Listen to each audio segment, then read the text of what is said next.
Yeah, give a Dhamma talk. Ayya. Sure, let me introduce you first. Sadhu, Okay. sadhu, sadhu. Q&A with both of us. You can ask Ayya, Sobhana. What have I been calling you? Been calling you Sobhana, right? Yes. Okay, good. You can ask her any questions on that occasion as well as perhaps today. So this is we've been friends since 90 1908. 98. And so we go way back, and got a strong sisterhood connection here. And I am beyond delighted that she is here for this week. And so I turn this program over to you. However you want to. We usually sit for anywhere from half an hour to an hour, depending on the skill level of the people in front of us and the time frame. This is Ayya Sobhana's program, so it's going to be whatever she says. Okay. Okay, thank you. Namo tassa bhagavato arahato samma sambuddhassa. Namo tassa bhagavato arahato samma sambuddhassa. Namo tassa bhagavato arahato samma sambuddhassa. Buddham dhammam sangham namasami. Dear friends, I have a particular idea to speak about tonight, and it's related to Kamma and how a person can not be tied up or restricted or harmed by remorse over things that happened in the past. There's a particular kind of meditation which is specifically relevant to this teaching. This is something that the Buddha taught in the suttas, and that he promised. He promised that if a person learns how to practice what's called boundless meditation,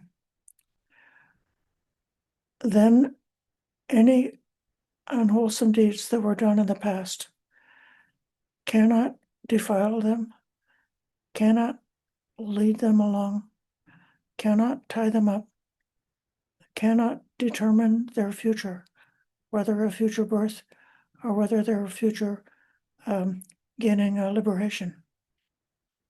So then this boundless meditation is a very particular practice. I think everybody in this room has heard of the meditation on loving kindness. And you may have heard of the form of loving kindness meditation that is going in all the 10 directions. So in this practice, you're not necessarily thinking about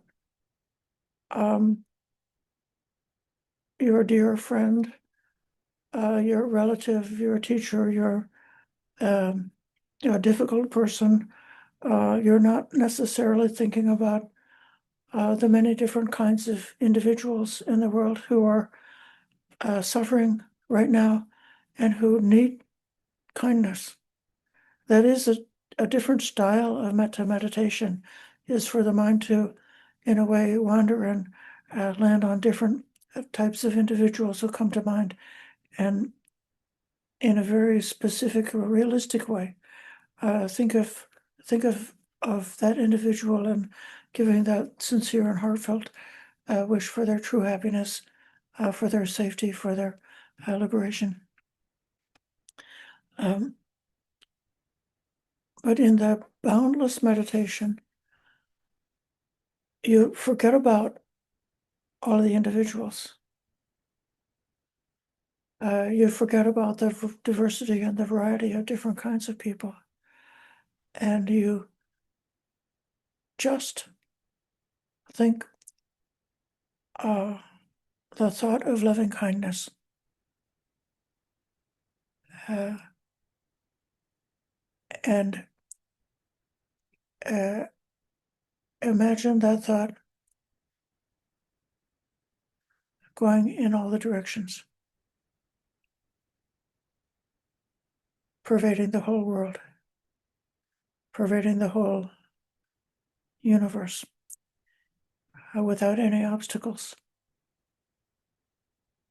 so that it's as if the meditator is suspended in infinite space, and the thought of kindness, the thought of loving kindness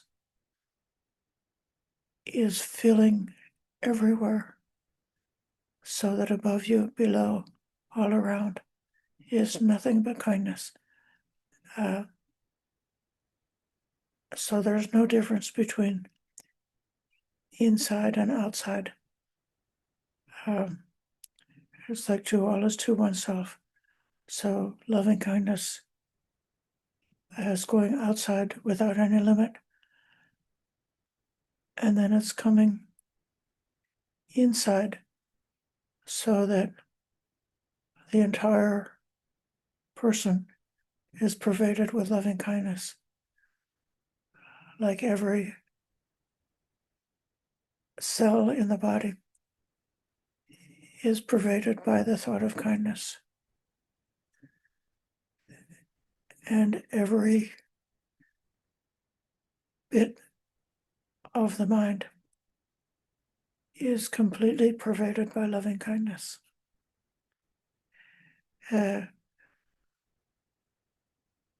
Now, with that general instruction, I would like to have us go into silent meditation. And I won't be yapping at you giving instruction, but instead invite you to try following this style of boundless meditation.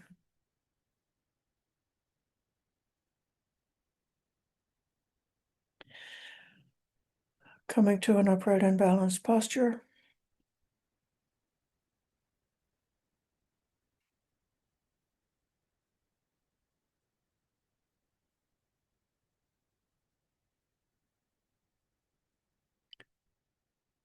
Aware of the physical body.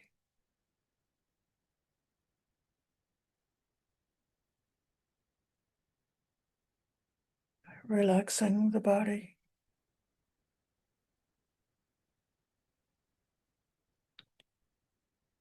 Aware of the state of mind. Relaxing the mind.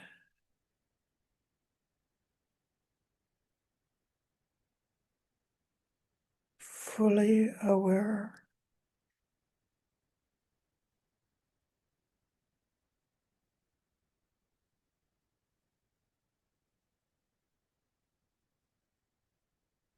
And bringing in the thought of boundless loving kindness.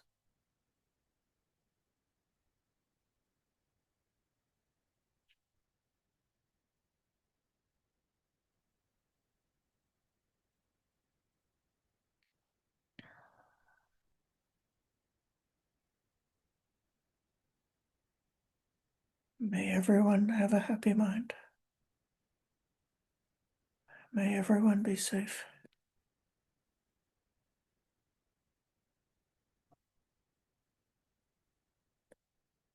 May everyone be free of troubles.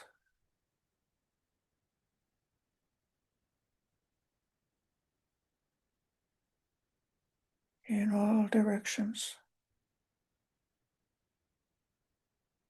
In front, to the side, behind, to the side, above, below, pervading every direction with loving kindness.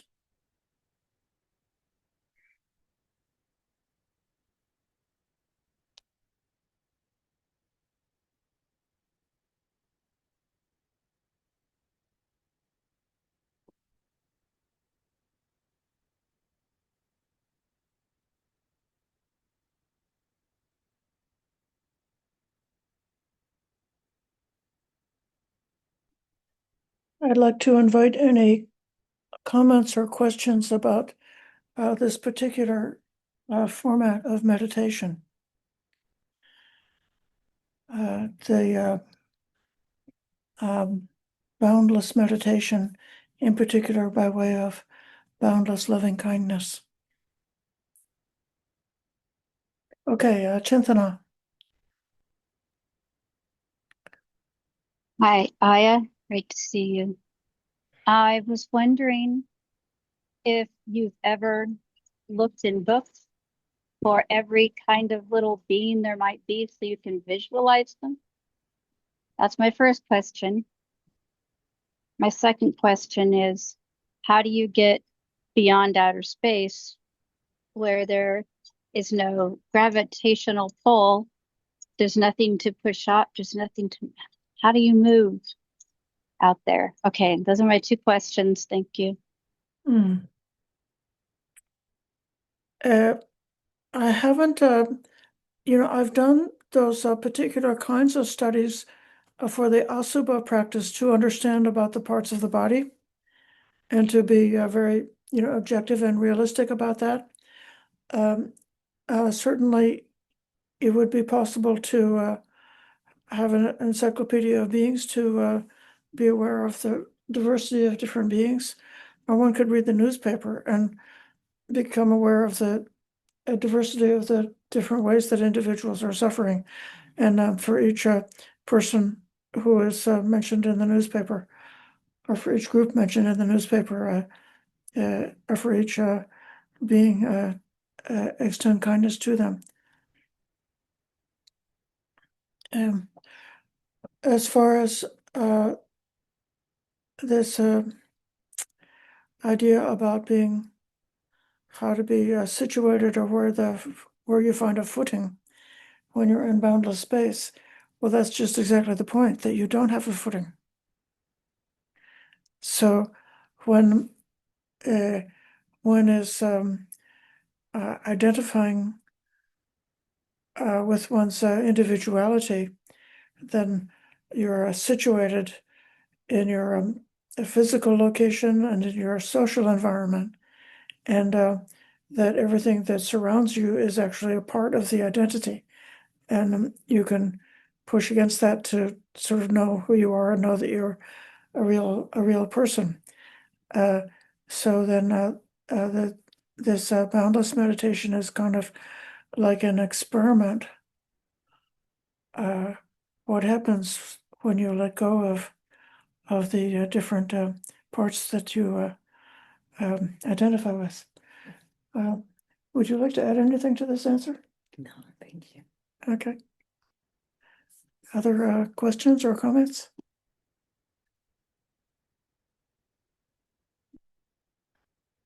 Okay. Mima. Thank you, Ayya.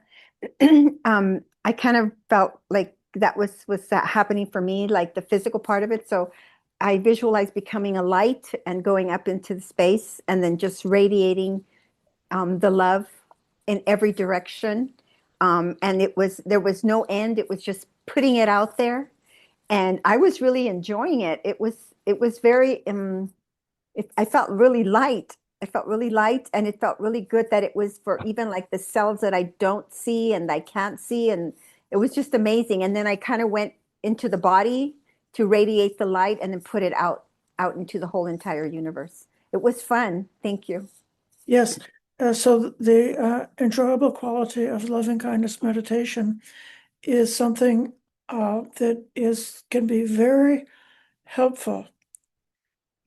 Just simply practicing like the Mahasi style of mindfulness and noting each arising sensation or something in a way becomes sort of like a laborious, and to find a motivation to persist and keep going with that practice sometimes can be hard to find. But because loving kindness meditation is inherently pleasant for most people, that gives the motivation to keep going and to stabilize it. And the breath meditation, I think, is also like that for many people. Find the breath to be inherently have a pleasant quality. And now, eventually, you don't need that kind of pleasure in meditation can be perceived as a distraction or like a too much agitation or busyness. And then when you get tired of bliss, then the mind sort of goes into a neutral place. Yeah. But you can go back and forth between neutral space and a blissful space. Are those, Do you want a higher chair? Hmm. Do you want a better chair? No. Okay. those people who spoke just now have been my old students from California, but I'm very happy to also hear from any of you Carolinians who are new to me, to know how this meditation is for you, or what your practice is like, or your question about meditation. Or if you don't have a question, you may give a blessing.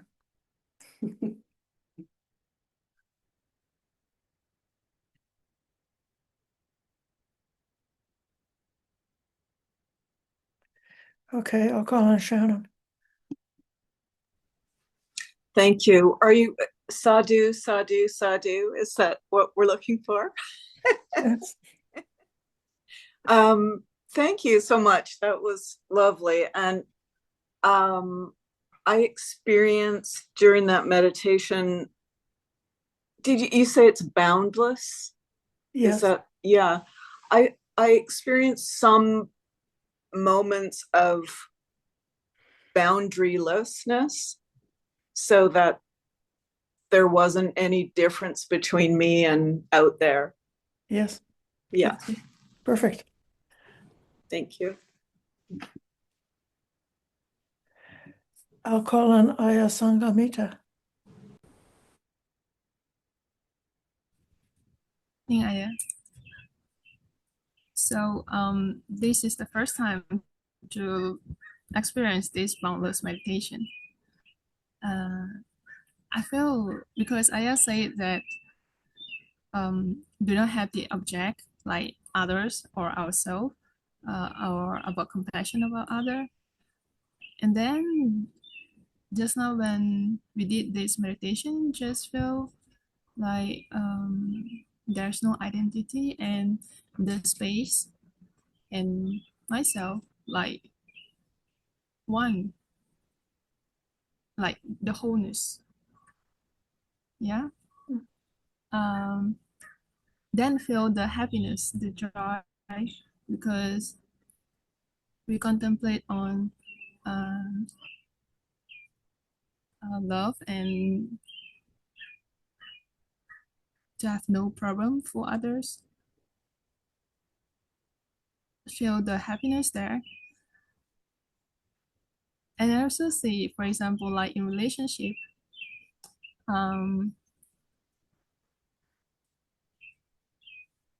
when this type of mind cultivated, then I feel that there would be no problem in the world, because when from outside, then you treat it with love. It's like no problem. Thank you. Thanks, Ayya. Uh,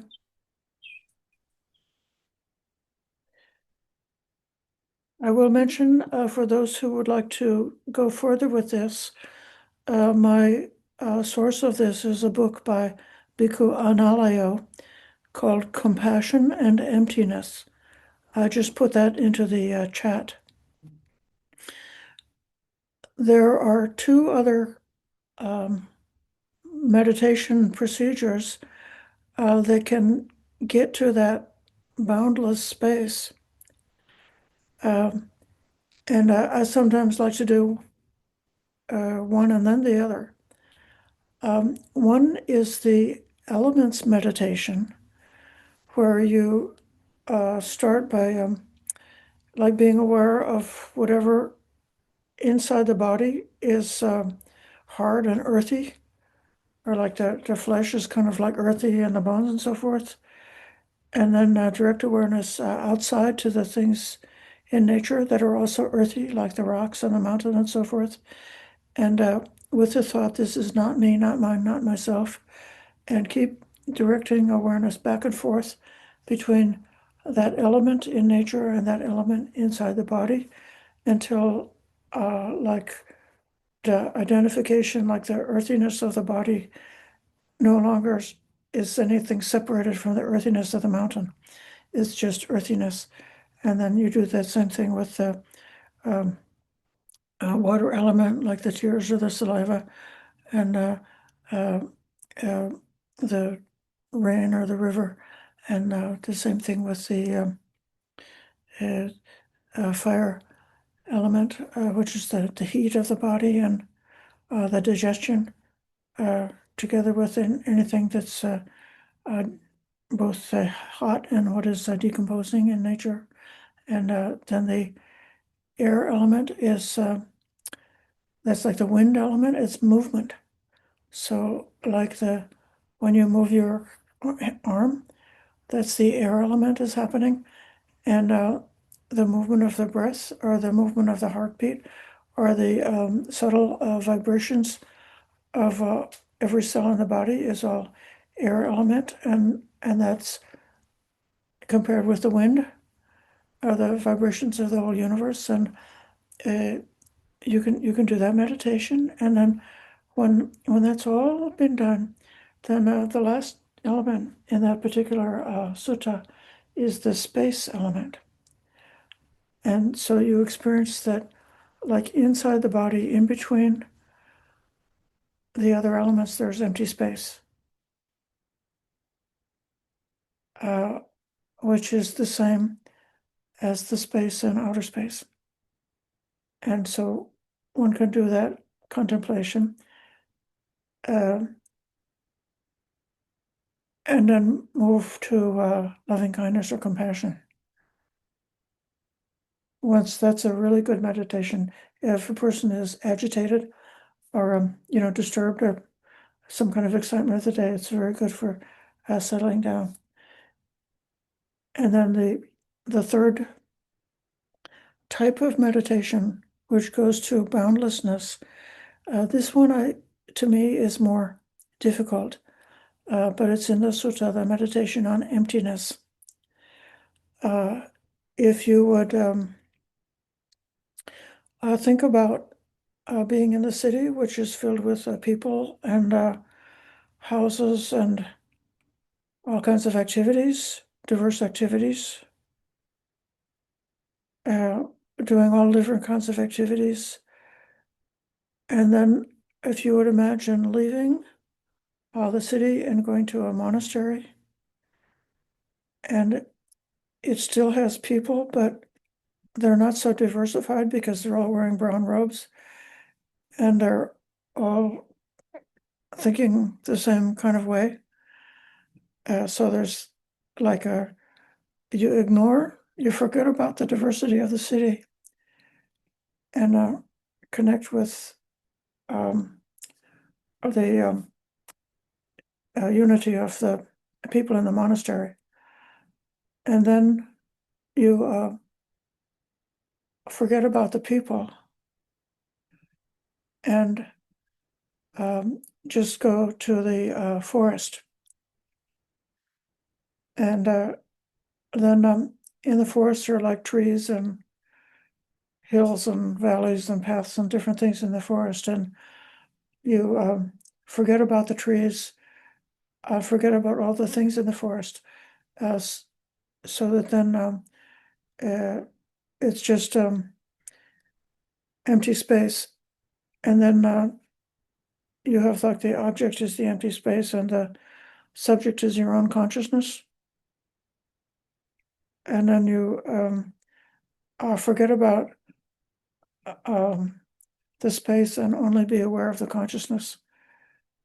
And then there's consciousness and the perception of consciousness. And you forget about consciousness, and you just have perception without any object. And so with this meditation, one can come to a meditation on nothingness, where there's no consciousness, no objective consciousness, no feelings, no perceptions, no forest, no people, no diversity. And it's like a step by step, you forget about whatever the object is you're looking at. You forget that object and go to something more subtle. Uh, all of these are approaches to boundless meditation, which can come to like an altered state of consciousness, which can be extremely peaceful, and which can be like very freed from disturbance. And it's that freedom from disturbance that then helps one to escape from whatever kamma you got. Now, I want to take a few minutes and talk to you about Old Kamma. So, in the past, before you knew any better, you did a certain number of unwholesome, unskillful acts of body, speech, and mind. And people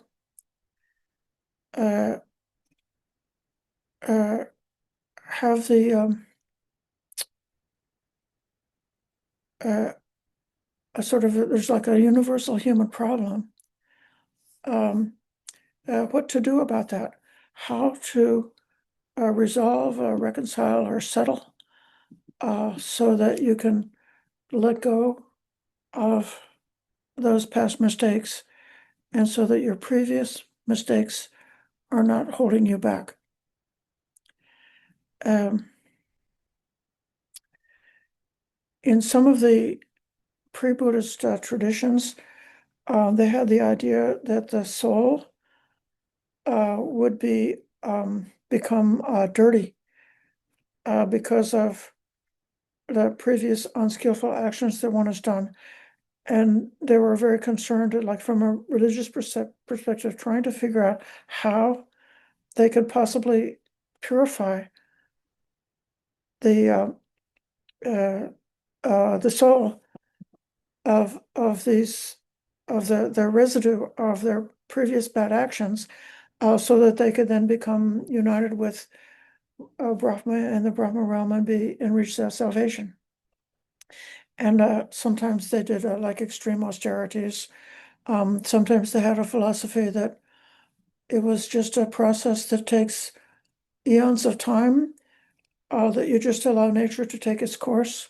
Like if you have a ball of string and you hold on one of the string and you throw the ball, and the ball rolls and rolls and rolls and rolls and rolls and rolls until it completely rolls out and comes to the end of the string, and then your Old Kamma is finished. So a lot of different ideas about it. I was brought up as a Catholic, and I was taught that God would forgive me for the mistakes that I made. But typically I had to acknowledge them by going to confession, and I was always given a penance. So there would be a punishment. And the penance usually was not like something really severe, like, standing in the broiling sun on one foot for 10 years or something like that. Or lashing oneself with a whip or something like that is to do a penance. But typically it would be like just like say 10 Hail Marys or something, and that would take care of it.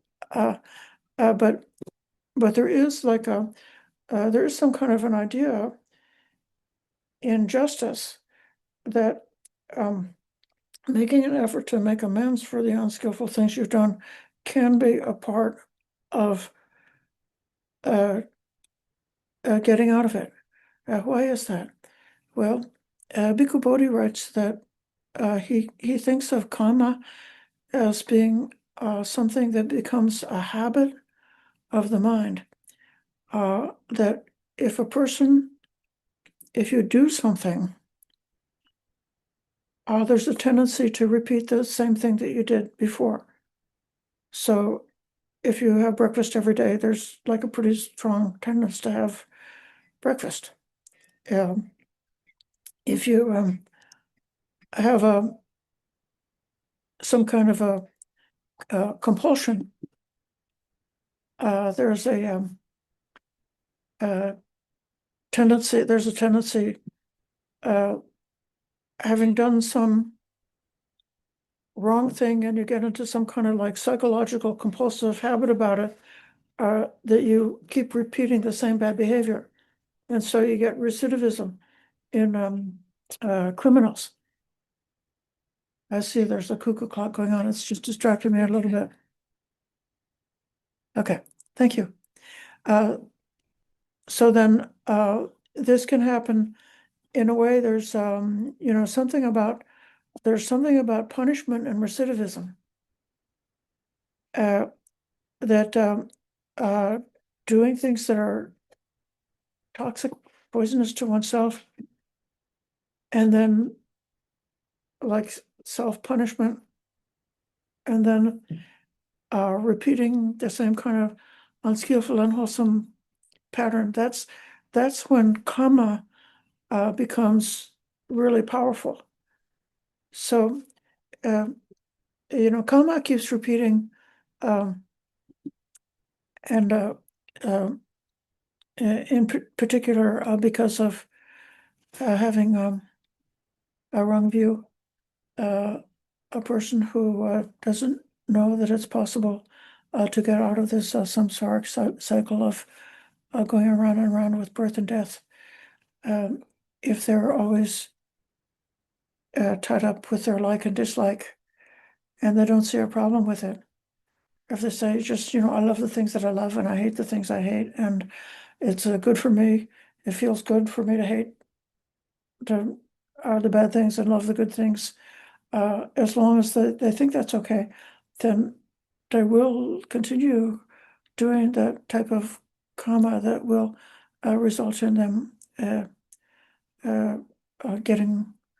keep going around and around in those same patterns, and the patterns of birth and death. But in Buddhism, the way to get out of compulsively, repetitively doing the same patterns and going around in the same merry-go-round is first to practice the Eightfold Noble Path. It's not a direct answer, but it's an indirect answer. You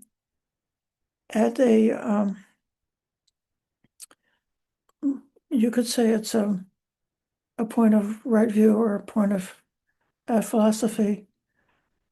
If you get the idea about non-self and that everything is arising because of causes and conditions, that whatever one experiences arises because of a cause, as long as those causes, supporting causes, continue to be present, you continue to experience the same thing.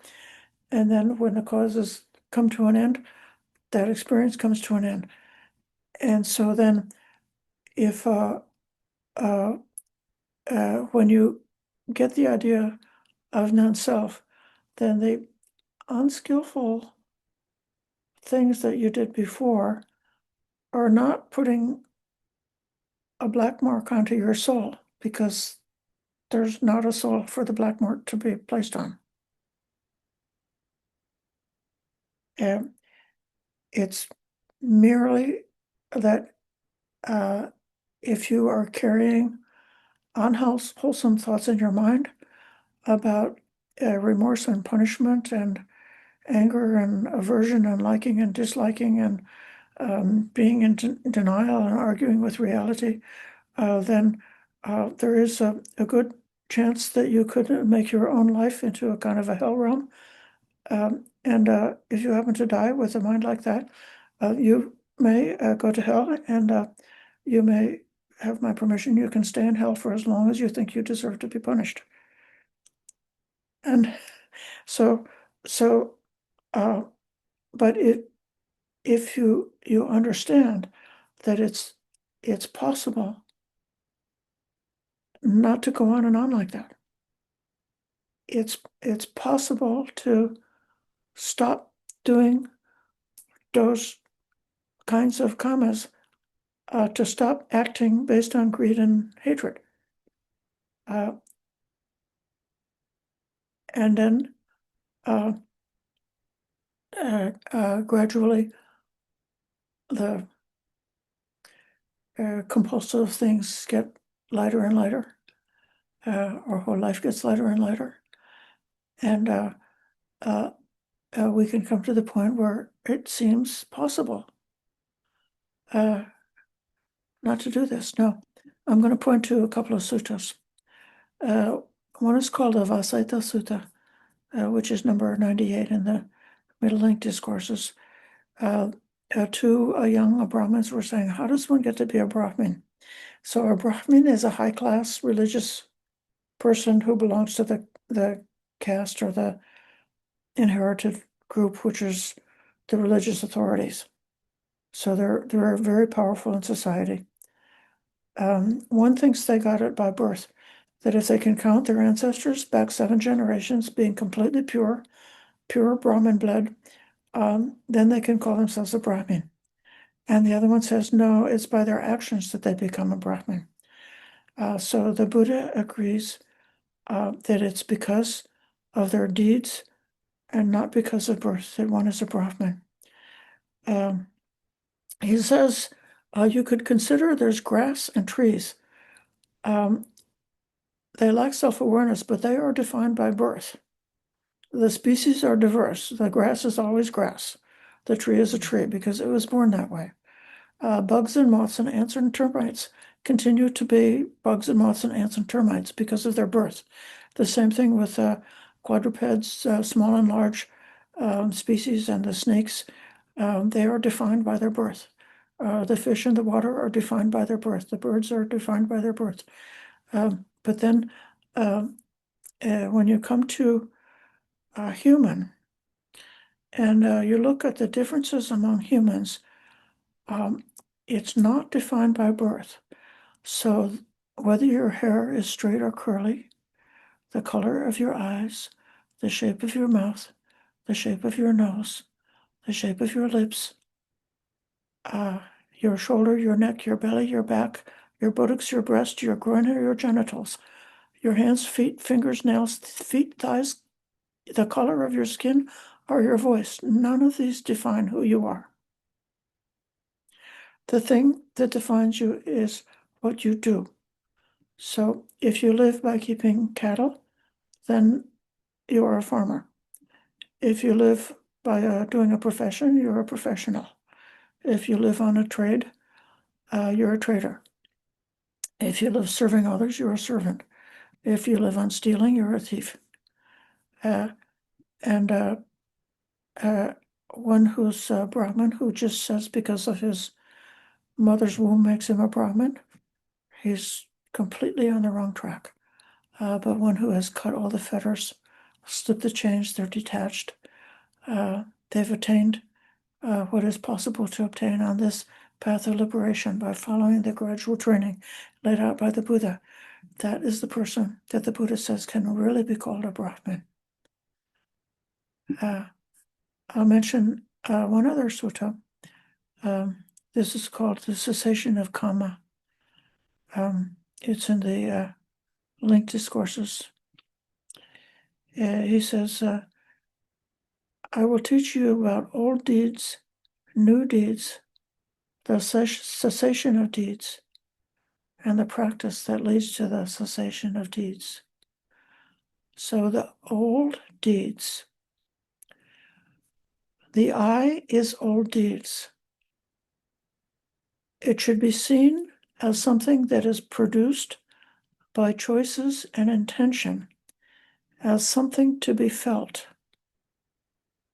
So because in a previous life of the choices and intentions that you had.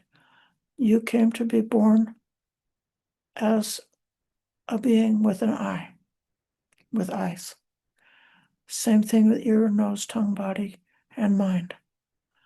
All of those things are inherited because of the choices that happened before.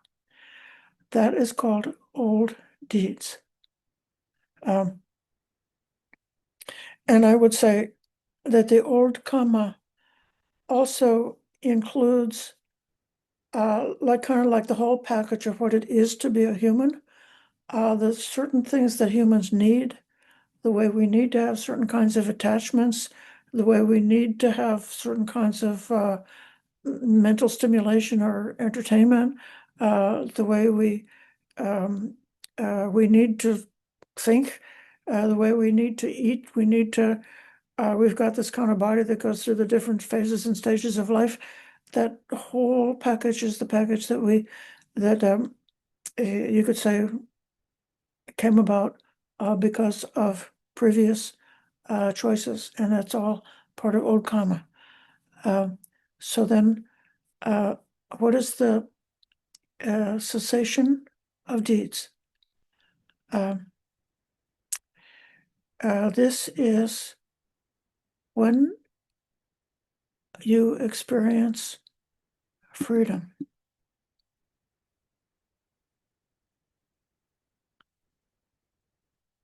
Due to the cessation of deeds by body, speech, and mind. And that freedom is actually an epithet for enlightenment. The final freedom is when the gravitational pull of like and dislike and craving and ignorance is broken.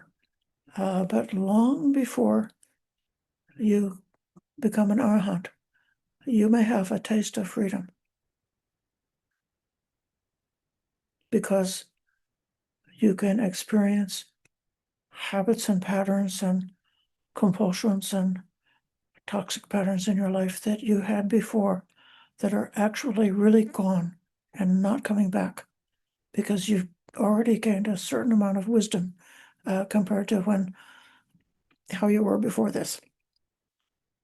And so if you've practiced the Dhamma, attempted to practice the Eightfold Noble Path and gotten some of the results of that, then you can understand that if you keep practicing, that you will realize greater and greater levels of freedom.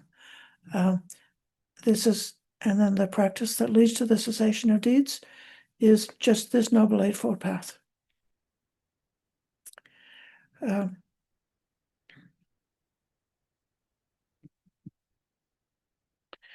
There's one more sutta, which Analayo, in his book that I mentioned in the chat, he spends a lot of time on this Kara Jakaya. This is the body made of deeds. The deed-born body. Kara is a deed, a job-born, Kaya, the body. It's a kind of a puzzling sutta in one way. There's something confusing about whether or not a person who's enlightened is what they experience as far as the residual karma of having had a life, having had the things that happened before. So we know, like, for example, Angulimala was the one who killed 99 people and cut off their fingers before he met the Buddha. And then after he met the Buddha, he stopped killing. He practiced the training. He became a fully enlightened arahant. But whenever he went to the village for alms, the people in the village were so angry with him for all those murders that they would throw rocks at him, and he was injured with rocks, and that was the result of his previous karma. In a certain kind of way, if you ever find yourself in a sticky, difficult, irreconcilable, conflict, toxic, negative, hostile situation, if you can see, well, I did some mistakes, so everything that happens to you is not because of karma. There's other forms of causation. So it could be something in society, something with climate change, or something with the climate and the weather can cause things to happen to you. Um, but if you made mistakes and then later on you suffer with the consequence of the mistakes that you made, one really helpful thing is just relax. So this karma is limited. So because of the mistakes I made, I'm experiencing these results. And it is what it is. I'm not worried. I'm not going to go to war about it, but rather simply to uh, uh, do what I need to do in order to bring about the psychological transformation so that I don't repeat any of the same patterns again. And that might include making amends or saying 10 Hail Marys, or it might include apologizing. It definitely might very well include speaking with a spiritual mentor, a counselor, a good friend who will not blame and punish you, but will just try to help you to get out of that pattern. But then in particular, this sutta says, for one who is practicing this boundless meditation, he says, formerly my mind was limited and undeveloped. Now it's limitless and well developed. Whatever limited deeds I've done don't remain or persist. So if you think you could be in a compulsive, repetitive pattern, find it difficult to get out of, this boundless meditation is definitely the medicine that the Buddha prescribed. In the Agama version that's preserved in the Chinese text, it said that this learned noble disciple has become boundless and well developed. If because of associating with bad friends, he formerly dwelled in negligence and performed unwholesome deeds, those deeds cannot lead one along, cannot defile one, and will not come back to meet one. So it's just a bit of unpleasantness, and one can just relax, endure whatever the unpleasantness there is, and continue practicing these immeasurable, boundless style of meditation as the really good medicine to purify your mind. Now, I've talked and talked and talked, and I think we came to 8:30. Does that mean you have to stop? It means anybody who needs to go should excuse themselves without any remorse about leaving, and anyone who wants to stay a little bit longer to chat a little more, you're welcome to do so. Ayya, would you want to give a comment? No, I'm just soaking it in and enjoying. Okay. I wanted to say that the book you were referring to, it didn't show up in our chat. Okay, thank you. Mhm. So I need to do it, the main chat for everyone. Um, uh, There. Do you see it now? Yes, thank you, ma'am. A link, or is it that just the title? You have I just gave the title. It's very easy to find. Gotcha.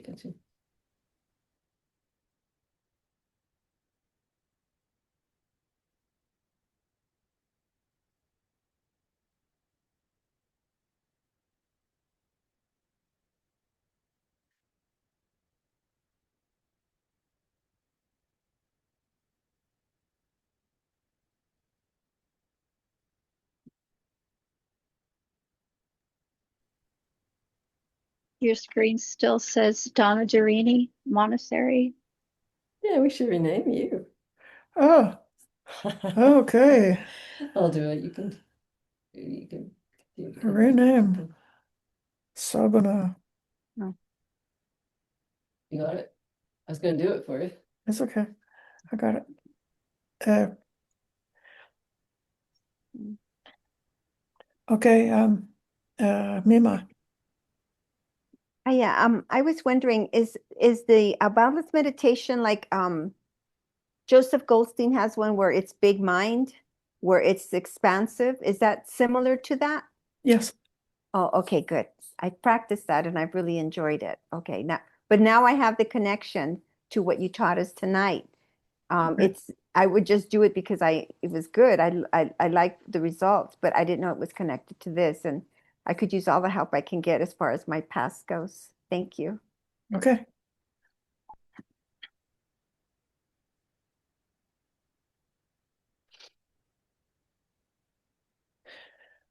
Well, if that's enough, I think we could give a closing blessing. Oh, yeah, sure. May the suffering be free from suffering. May the fear struck be free from fear. May the grieving be free from grief. So too may all beings be. Do you do an arham at the end? Go for it. Araham Samma Sambuddha Bhagavan Buddhang Bhagavantam Abhivademi Svakato Bhagavata Dhammo Dhammang Namasami Subhatipanno Bhagavato Savaka Sangho Sanghang Namami